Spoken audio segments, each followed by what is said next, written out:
Welcome to my video, welcome to my channel. Today I'm gonna talk about a new risk. It is a risk I recently considered, and the risk is called not prepping for prepping. Now this sounds a little bit silly, but I will explain, and I think you will agree with me that it's a risk. So let's dive into today's video. So the first thing that I want to talk about might sound absolutely silly, but I think it is definitely something that we need to wrap our heads around when we are put in this situation. So I'm gonna exaggerate a little bit, but so you get handed a bowl of soup in your storm shelter, and outside there's a tornado. And you're like, sir, where are my croutons? I always like croutons and freshly, cut partially on my soup. And it's like, there's a tornado outside. If you want to go outside, then go. But I will close the door behind you and I won't let you back in.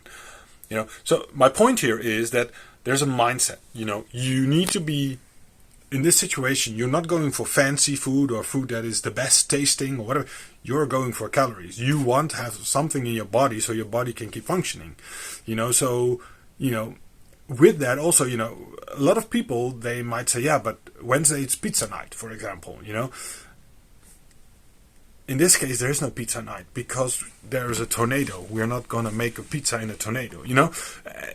It's these types of things that you might not think about. And there's actually a little bit of a funny story with that. When we were pregnant of our first child, we went to like a pregnancy group thing.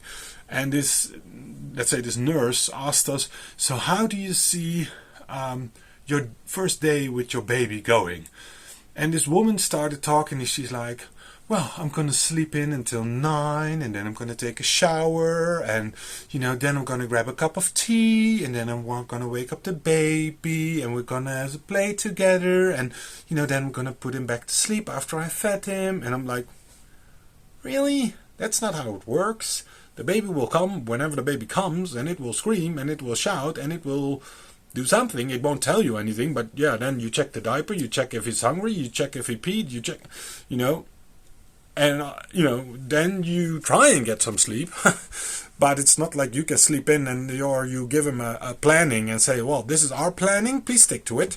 That's not how it works. So, and it's the same with surviving. If you're put in a situation where there's flooding, where there's a tornado, where there's whatever, doesn't really matter, power outage, or doesn't matter. You are put into a different scenario. You're put into a different mindset, a different world, a different environment, all these things. So it requires you to be flexible. You need to be able to adapt to this new situation. You need to change your mindset. So if that means, for example, your only meal of the day is macaroni and cheese, then don't ask for a steak, because this is what it is. This is the only meal you're going to get today. And you're going to get a glass of water, so don't ask for a glass of whiskey. This is it. We are surviving. We are not, in a 5-star hotel. And, it's getting this mindset. It's like, but normally at 10 o'clock, I have a little snack. Yeah, there is no snack at 10 o'clock right now. We're in a survival situation. Try not to die. Thank you. And this is... this is maybe the first thing that for a lot of people, I work with a lot of engineers, obviously, and, some of them are really stuck in their way. And it's like, oh, it's 10 o'clock, I need my coffee. Oh, it's, 11 o'clock, I need my sandwich. Oh, it's 1 o'clock, I need my apple, or whatever, It's logical, but, just to wrap your head around it, if this happens, you need to change your mindset. You need to change your focus. And it's about surviving, it's about taking care of your family, and not about all the stuff that you would normally have. And for example, you would say, yeah, but normally I read the paper every morning and I take a coffee. Well, there's no paper and there's no coffee. Deal with it. And obviously, it's not nice, but it's then the reality. And that's part of prepping. Things don't go your way. That's why you prep. And even when you prep, still things don't go your way. I can tell you the first time you are trying to make a fire, you're going to fail. Why? Because it's difficult. It looks easy when the guys are preparing it, but it's difficult. You know, there might be a stiff breeze of wind, or, you know, your floor might be wet or whatever. It's difficult. Trust me, try it, and you'll agree with me that the first time or the second time or the third time making fire, it's difficult. So I would like to start with several examples, just so you know what it's all about and what it can entail. Now, there's a lot of things that it can entail. Simple thing is basically, like myself, you enjoy watching survival videos. You like to think of certain scenarios and what you would do, and so on and so forth. And now you look at a survival video and you're like, hey, this is actually a good idea. I should have this for my survival kit. And so, for example, you buy a power bank. You buy it, and then what? You know, you buy a first aid kit. So you get it in, and then what? You buy food, for example, and then what? My point is that you can buy all this stuff, but if, for example, you have a generator but no gas, or you have a power bank new in the box that isn't charged, or you have food but you don't know how to cook, or you have nothing to cook it on, or whatever, then you've half prepared. And the same goes, for example, with fire making, you know, or fishing. They make it look easy in the videos, but in real life it's actually quite difficult. And so you should try to make a fire if that is something you intend to do. And that is basically the point of this video, not prepping for prepping. If you don't prep for stuff you need to survive in a case of emergency, then you're still not prepared. So if you don't know how to put on you know, a brace or a band-aid or whatever, then, you know, you can have a first aid kit, but you're still not going to help anyone. You know, if you buy a power bank but you're not charging it, then by the time you need it, it's not charged and you cannot use it. You know, it's stuff like that. So today I'm going over a lot of examples because I think there is a lot of examples to go through. And yeah, let's see how this goes. So let's start. Now the same goes for cooking. It might be that you never cooked before, so you brought rice and beans, but you never cooked before. Or a lot of people now buy these package deals where they get a recipe and everything included in a box. And Monday we cook this box, and on Tuesday we cook this box. But now you have a box full of items, and there's nobody that's going to tell you what you need to cook. You need to imagine yourself what you need to cook. And I can tell you, it's rice, it's spaghetti, it's macaroni, or it is potato mashed potato. That's the four basic options that you have. And then you have a sausage, you have Spam, or you have like, I don't know, something else. And then it's beans, or tomato juice. So which one it's gonna be? You know, that is what you have to deal with right now. You know, that is prepping, that is surviving. You know, there is no croutons, there is no cheddar cheese, there is no freshly chopped parsley or whatever. And so also in cooking, be prepared in what you're cooking, or what your ingredients you have, or even can you cook. Now let's talk about the medical kit. You can buy a first aid kit, but that doesn't give you medical training. So do you have had medical training? Can you maybe via your company get medical training? Or do you go for medical training? Or what do you do with that? Do you buy a book online and hope for the best? You know, I grew up in a family where both my parents were part of the Red Cross, and they went to all these different, you know, when there was you know, like a bicycle race or a motor race or whatever, they always require Red Cross people, first aiders basically, to be there, first responders. And so I think my parents did it for something like 25, 30 years. So I've been, basically I grew up with people that are doing stuff for the Red Cross. And I have my, so for first aid you have an A and a B diploma in the Netherlands, and I have my A diploma, but I did buy the new books, the latest books, and I will be reading them just before I go to bed, for example, just to catch up on information and to get refreshed, basically, because I think it's important. I bought some medical stuff. I saw now with my son getting injured a couple of weeks back that it's important to keep up with your knowledge, basically. Next example is obviously things like a battery pack or a transformer or those types of things, flashlights, basically anything with an electronic, or with a battery. You need to charge it, you need to read the manual, you need to get familiar with it, you need to test it out. And that's why I also say is that a lot of the equipment that I am buying as prepping, it is basically that I bought it because I wanted to use it for something else in any case. So like with that radio that I showed, or with the medical kit, when I'm working in my shed welding and grinding and whatnot, it's nice to have a fire extinguisher and a first aid kit. So I bought those things.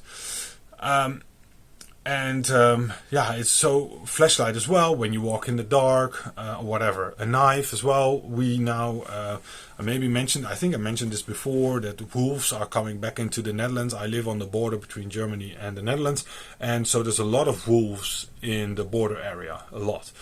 And we heard about wolves in the north and in the south, and now they're also in the middle. And actually, not too long ago, one wolf was killed a village over, and in the forest where I always walk and hike, there were 2 wolves spotted not too long ago. So they are here, and that's why I carry a knife when I walk in the forest.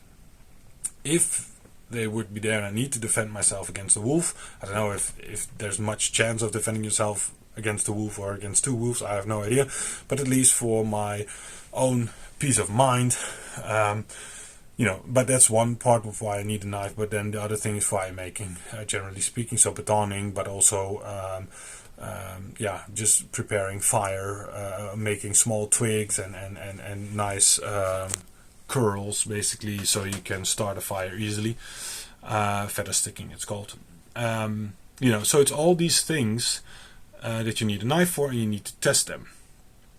And that is, those are products that I'm using. A flashlight I'm using, a knife I'm using, and also my knives, I use them for opening the mail, I use them to open feed bags, and so a knife I'm using almost daily.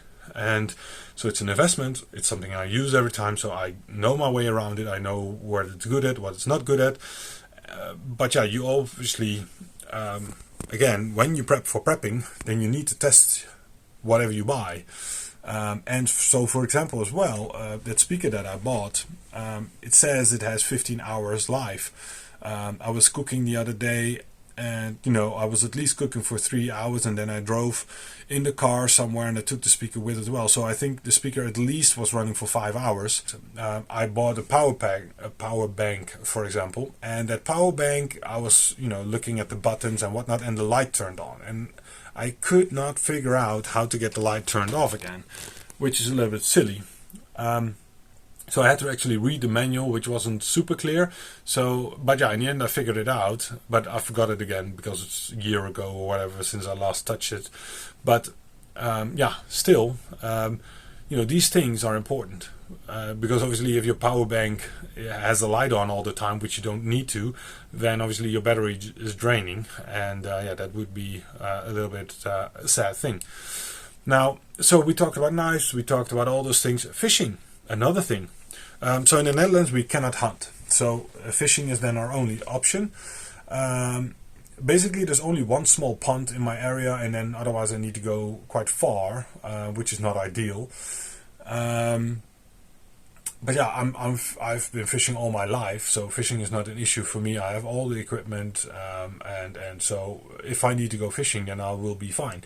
But I mean, I can imagine if you never fished before and you have to put a worm on the hook or a maggot on the hook, that you're freaking out, and also to get the fish off the hook. If you catch something, you'll be freaking out as well, most probably. And then if you have to kill it and gut it, then you will be completely freaking out, most probably.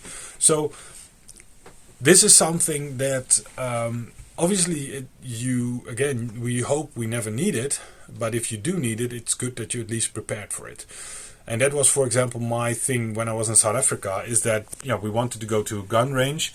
I wasn't really feeling it, but on the other hand, I wanted to shoot. I never shot an actual gun before, again, because in the Netherlands we're not allowed to have guns. So we were in South Africa in a shooting range, and it was such a, how do you say that, such a strange experience, because on my right there were 2 children under 10 that were there with their papa shooting, and they were walking barefoot in between the bullet shells, or the shells of the bullets. And on my other side there were all these bodyguards that were target practicing, and the one had an even bigger gun than the other one. And, because it was a gun range, they also had all these guns for hire, like Rambo, guns and 50 cal sniper rifles and whatnot, and they also had historic guns. So I think we shot a Mauser and we shot a 911 or something like that, on handgun. And then my friend, he shot a 50 cal sniper rifle. But, it's just when you never shot a gun, it's very difficult to understand what you need to prepare for. And so it was interesting. It would not really be my hobby, let's say. I'm not too comfortable with it. But and then, for example, my coworkers asked me, should we go trout fishing or should we go hunting? I prefer not to, because I don't need to kill an animal in this situation. But if I do need to kill an animal, I would prefer to understand what I need to do. So, for example, I now also play a hunting game that teaches you where to shoot an animal to get a proper kill. And it's not so much that I like killing animals, but it's a tool to prepare me for this type of work. So if I was able to get a gun for whatever reason in a certain situation, and I'm able to hunt an animal, that I know where to shoot it. And I hope I never have to use it, but it's good to have that knowledge. And I think it's just important that you not just buy all the stuff, but you're actually using the stuff. And you actually try the stuff out that you're buying. Because otherwise, why buy it at all if you're never going to try it? And that's also why I'm saying, look at your situation and also buy stuff, especially the higher quality stuff. Buy it because you can use it for other stuff as well. So that's why I have the radio, my knives, my multi-tool and stuff like that. I use that around the house for whatever, and therefore it's a good purchase to have in any case. So then one last thing that I wanted to talk about. So I bought this bin. This was always my intention, to buy this bin and to fill it full of food. In this bin, you can see my hand. I think the cross section is about 30 centimeters or a foot. And it's a little over a foot high, or about 40 centimeters high. Now, what I did is I stuffed it full of food. So on top, this silver bags, this is for mashed potato powder, and this is some herbs for spaghetti. Then inside, Spam. You can see here some vegetables, some tomato sauce. And also bigger cans with tomato sauce with actual parts of tomato. Then macaroni, spaghetti, some vitamin pills, some sugar, some raisins, rice, obviously beans, So basically your general prepping supply. So this is about 20 kgs that fits in this barrel. And I can make at least 4 or 5 different recipes with it. It's also milk powder in there, by the way. So it's at least 4, 5, 6 different recipes that I can make with this box. And I can make those recipes several times over. So that would give, should give me 2 weeks of food for 4 people. So yeah, in my last video I mentioned that I didn't have food. I didn't know what I wanted to buy, and this is basically what I have for now. And then obviously in our cabinets we also have food that we can eat. Our fridge and our freezer are full as well, so you start to have we'll need to start and eat those when the power is out, for example, in any case, because otherwise everything will spoil. So but yeah, this is just something I wanted to show as well, that I have been preparing the food side as well, because that was one of the most critical things I was missing. Okay, so first of all, thank you for watching, and if you enjoy these videos, then please leave a like and subscribe, leave a comment, and I'm hoping you're joining in with this series. I hope again that this was informative. I think it's an important part, yeah, so thank you for watching, and I hope I'm seeing you in the next video. So goodbye for now, and see you next time.